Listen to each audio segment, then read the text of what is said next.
The city looked ordinary that Wait, night, I didn't but call its for help. silence was engineered rather than natural.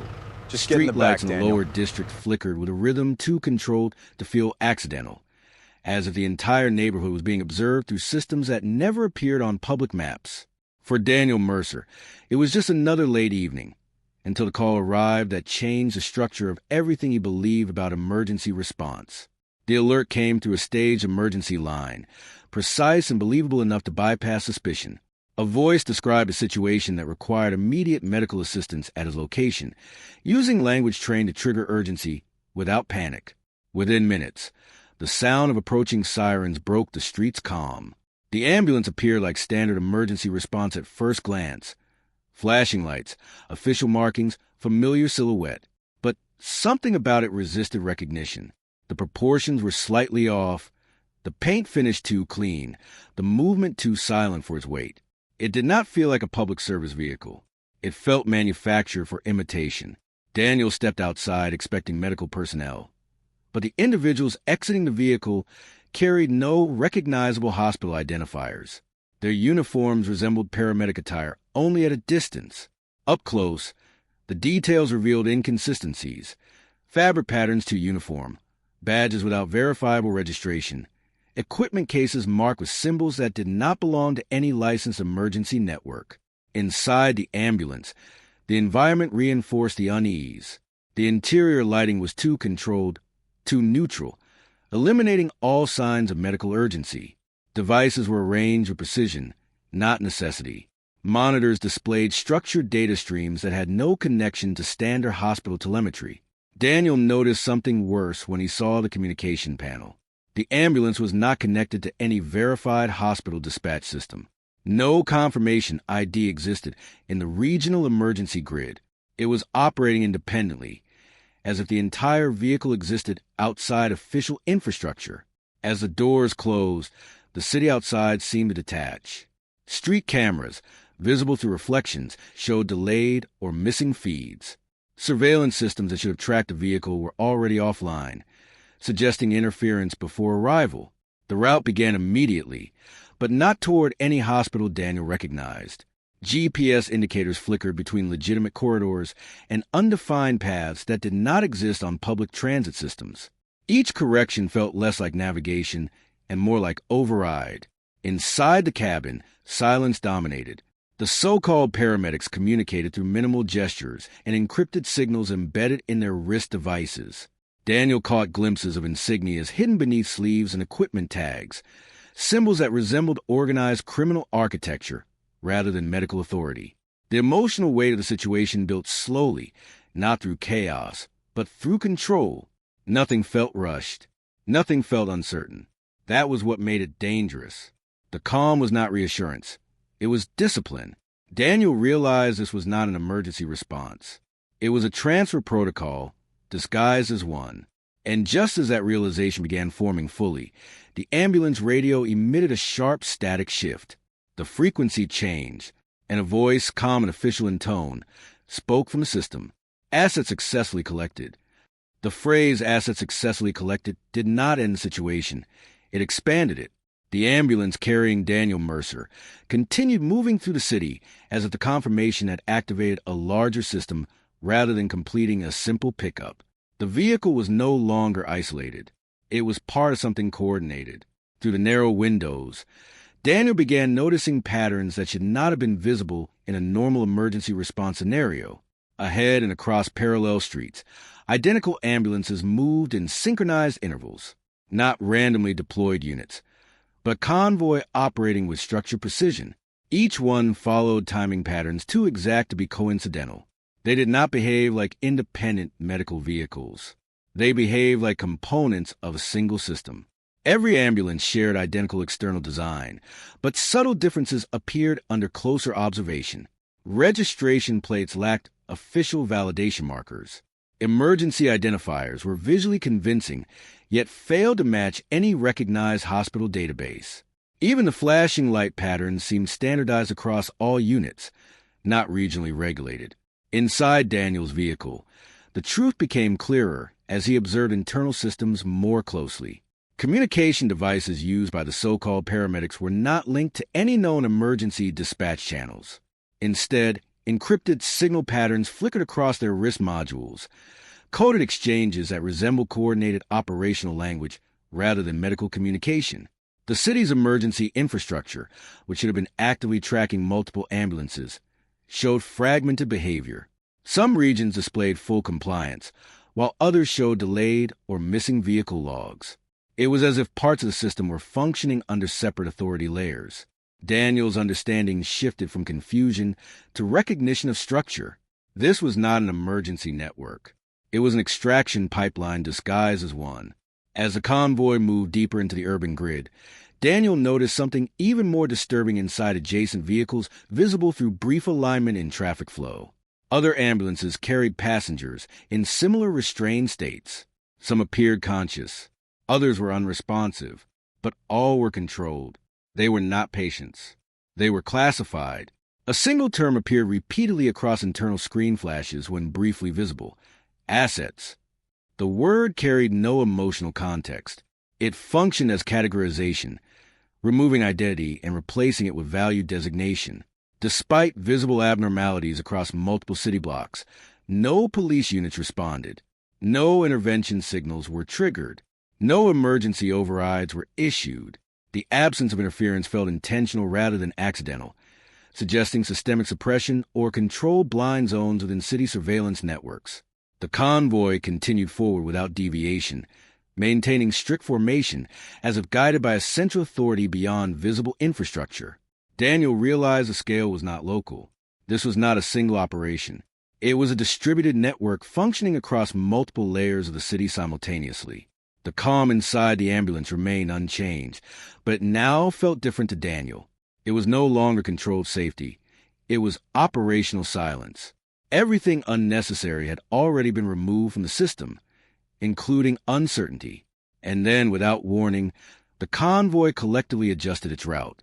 All ambulances turned in unison.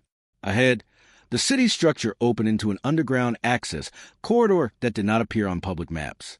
The entrance was marked only with a single insignia, unregistered, untraceable, and unmistakably tied to the same network controlling the extraction system. The convoy entered without slowing, and Daniel understood they were no longer moving through the city. The convoy did not slow when it entered the underground access corridor. It simply accepted the transition, as if the city above was only a surface layer, and this was the structure that truly mattered. The moment Daniel Mercer crossed into the tunnel system, the world above stopped existing in any reliable sense. The entrance itself was unmarked in official geography. No highway record, no municipal engineering file, no transportation blueprint acknowledged its existence. Yet the opening was precise, reinforced, and maintained with industrial consistency. It had not been hidden carelessly. It had been erased with intent. Inside, GPS systems failed immediately, not through technical error, but through deliberate suppression. Signals did not drift. They were cut, fragmented, and absorbed by interference patterns embedded into the tunnel's architecture. Every attempt at digital positioning returned blank outputs, as if the system refused to acknowledge location altogether. Daniel felt something deeper shift when his personal identification data stopped responding in external systems. His presence in city databases, emergency logs, and civic tracking networks temporarily vanished. Not deleted, paused, suspended, held in a state of controlled invisibility. That realization made the environment feel less like a tunnel and more like a controlled jurisdiction. The convoy split into structured segments shortly after entry.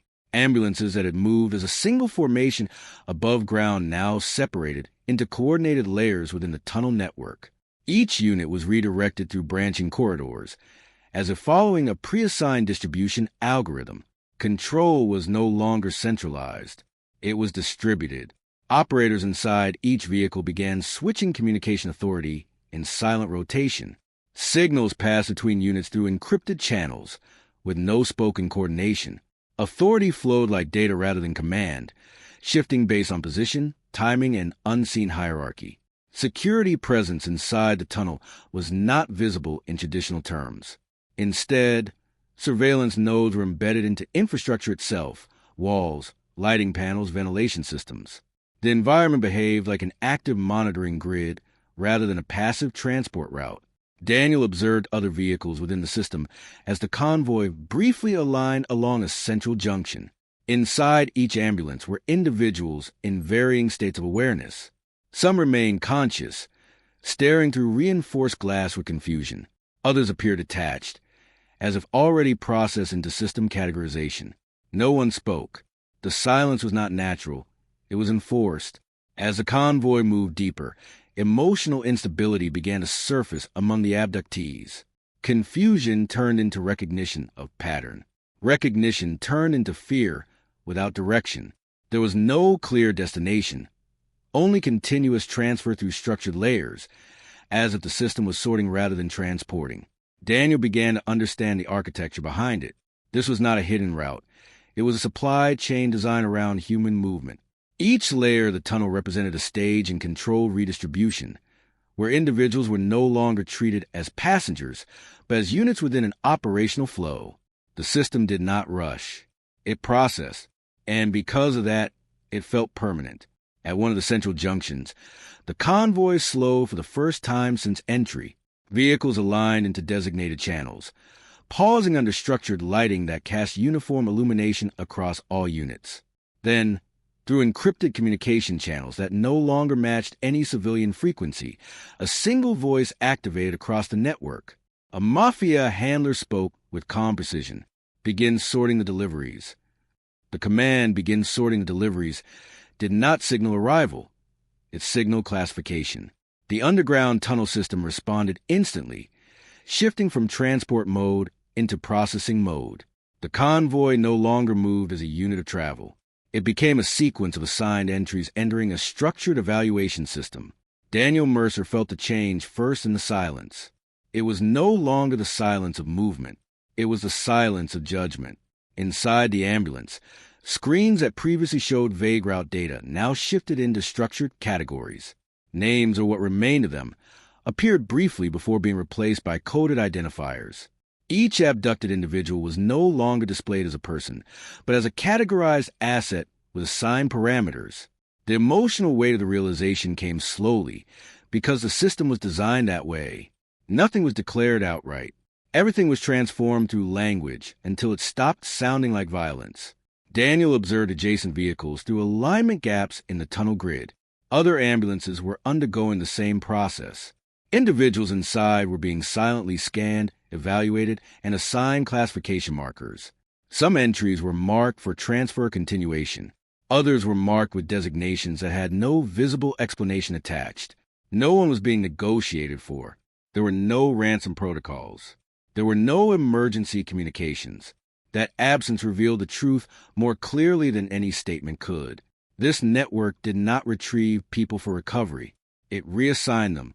The paramedics inside Daniel's ambulance moved with quiet synchronization as new internal signals arrived. Their behavior confirmed what the system had already implied. They were not medical responders. They were operational agents bound to a hierarchy that existed entirely beneath legal and civic recognition. Their obedience was not situational. It was structural. The convoy arrived at a deeper underground facility, with a tunnel expanded into a massive processing chamber. Vehicles aligned along marked channels, each guided into designated docking positions. The architecture suggested repetition. This was not the first convoy, and it would not be the last. Daniel noticed something even more disturbing during the transition phase. There were no outbound routes, no return indicators, no secondary exits labeled for extraction reversal. Every structural pathway moved forward. None moved back. The system was not designed for retrieval. It was designed for continuation. As doors prepared to open, Daniel understood the emotional collapse taking place around him. Confusion among abductees had matured into silent acceptance of irreversible uncertainty. The human mind resisted understanding what could not be reversed, so it reframed it as delay, confusion, or temporary containment. But the system offered no such illusion. It was permanent. The ambulance finally locked into position inside the processing bay.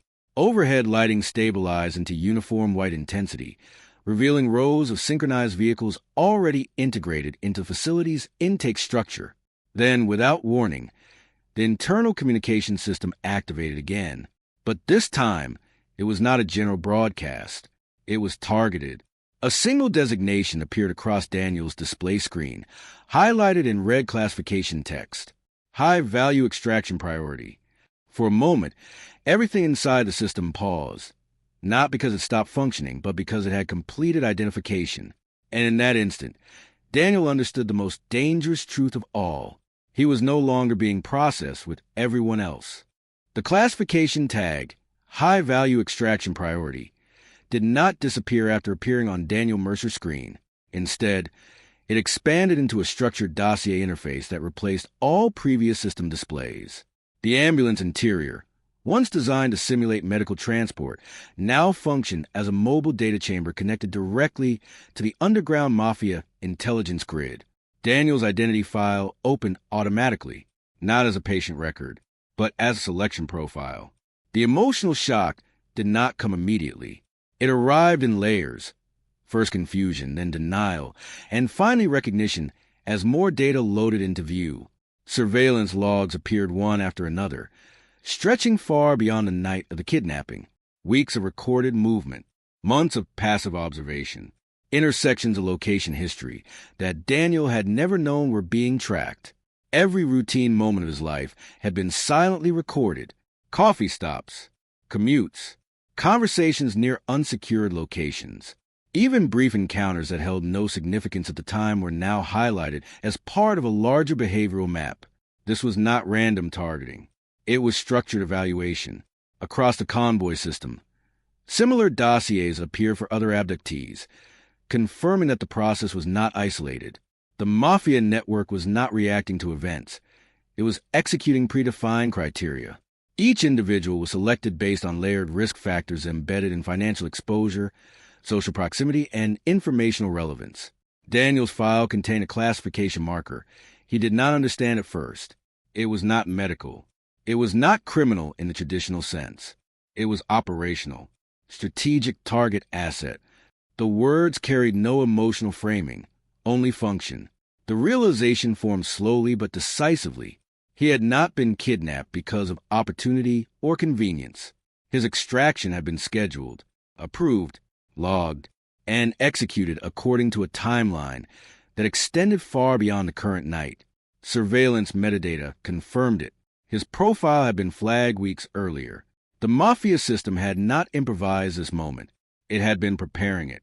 As more records loaded, Daniel saw references to unseen financial disruptions, witness proximity indexing, and exposure probability scoring. These were not legal categories. They were internal metrics used by the organization to determine when an individual became a liability worth removing from normal societal flow. No medical justification existed anywhere in the file. No emergency rationale. No accidental trigger. Only structured intent.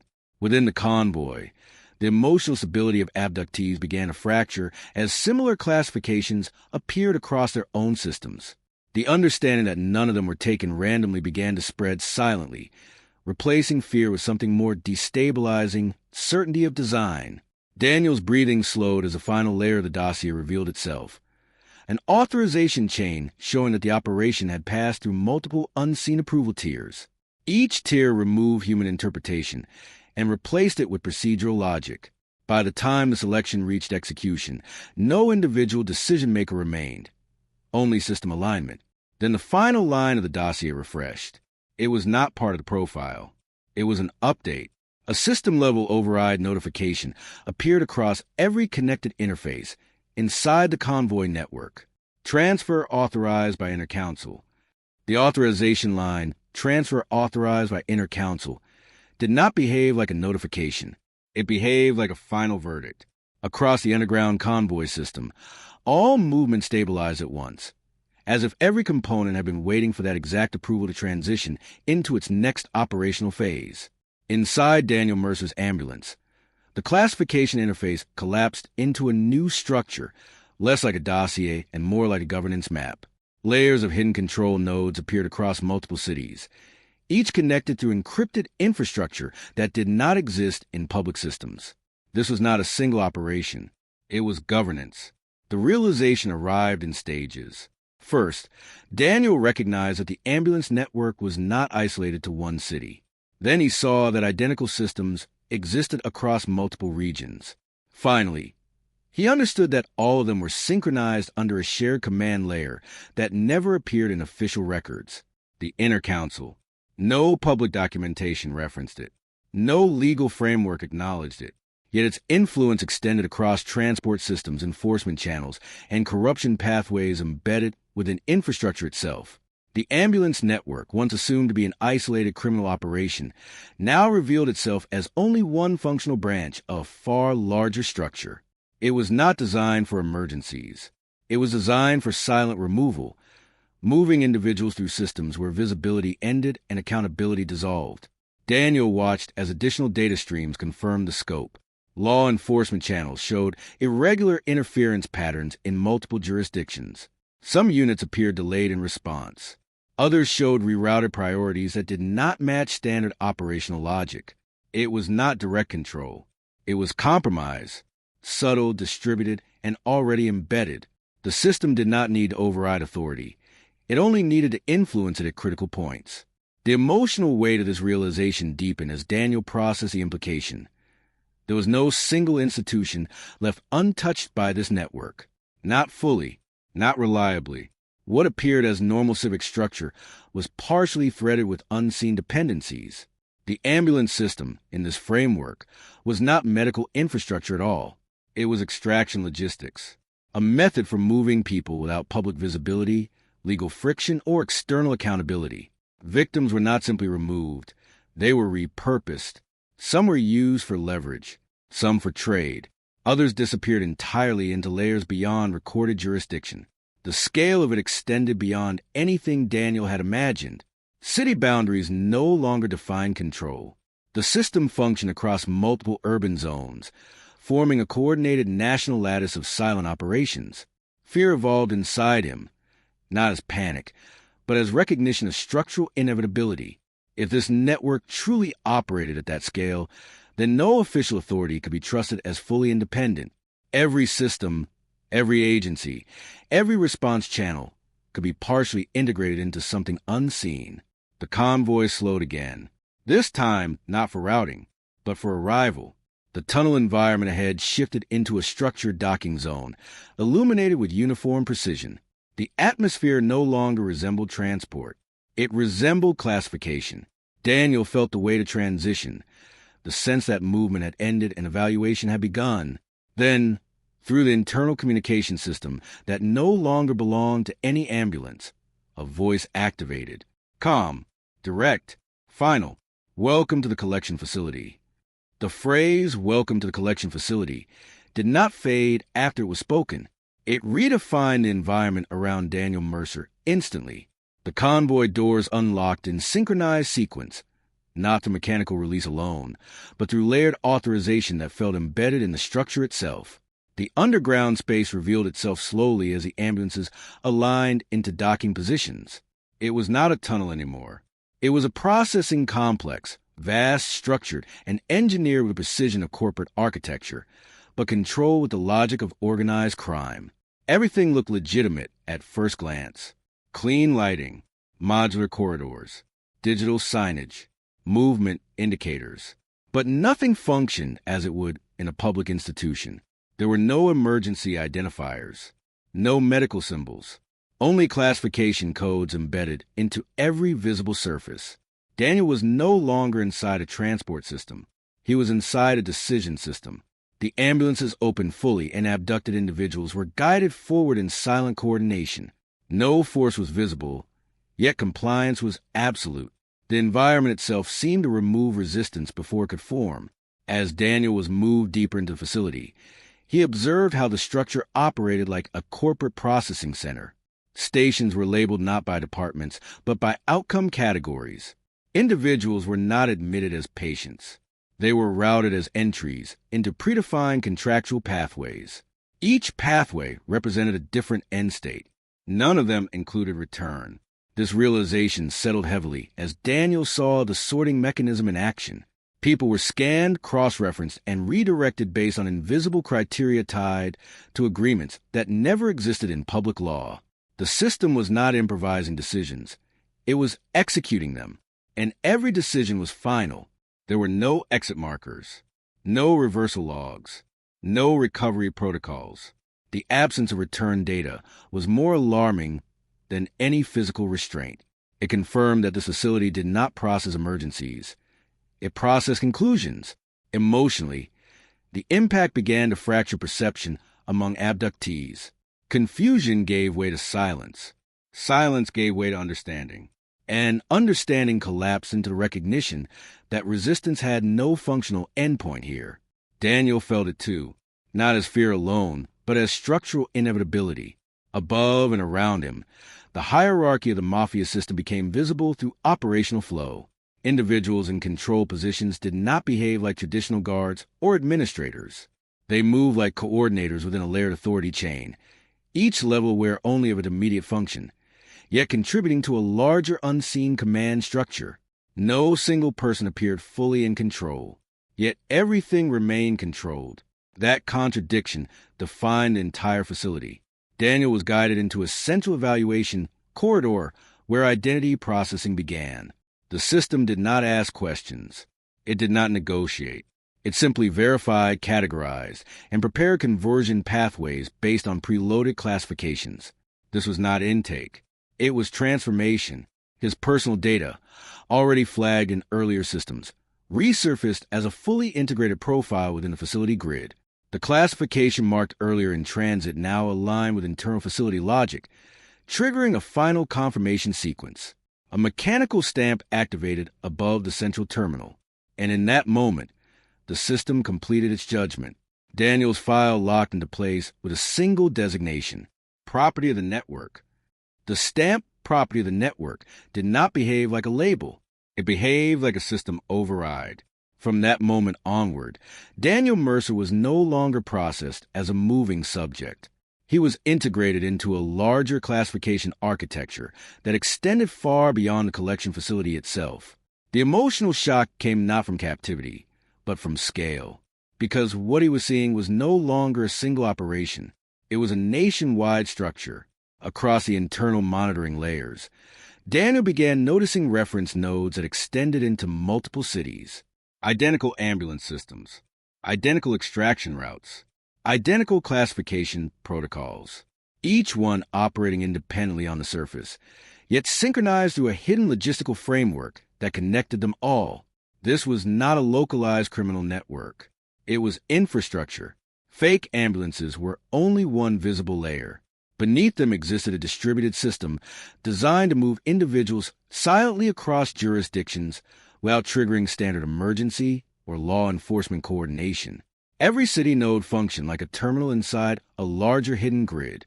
Daniel's file, now fully embedded in the system, continued updating in real time. His status shifted between processing layers that did not correspond to any legal or medical classification. He was no longer an isolated case. He had become part of a dynamic network of controlled human assets. The deeper implication was unavoidable. This system was not working around government structures. It was working through them. Certain pathways inside the network showed irregular permissions, access routes that suggested partial influence or bypass capability within official systems. Emergency grids, transport coordination layers, and communication infrastructures all displayed subtle interference points where external control had been inserted without public visibility. Not full control. Strategic alignment. Daniel's emotional state fractured under the realization. The concept of authority itself became unstable. If systems designed to protect civilians could be integrated into extraction pipelines, then safety was no longer defined by institutions. It was defined by what remained outside the network's reach. But there was almost nothing outside it. Within the facility's classification interface, Daniel's status flagged an anomaly. Unlike other entries, his profile showed irregular resistance patterns, system feedback indicating psychological noncompliance. The network registered this not as rebellion, but as deviation requiring observation. He was still inside the system, but no longer fully absorbed by it. That distinction mattered, because it meant the network had not completed him. Daniel attempted psychological resistance in the only way left available, by refusing internal classification acceptance. He focused on maintaining cognitive separation from the system's categorization logic, resisting the interpretation that his identity could be reduced to a single operational tag. For the first time, the system did not immediately overwrite him. It paused. That pause was enough to suggest something larger existed beyond automated processing, something capable of reevaluation. And then the system responded. Across all connected layers, alarms did not trigger. Instead, status lines updated silently, rewriting operational context across multiple nodes simultaneously. The facility, the convoy system, and the broader network recalibrated Daniel's classification once more, not as an asset being processed, but as a subject that had completed transfer. A final message propagated through every visible interface connected to his file. Extraction complete. Asset relocated beyond jurisdiction.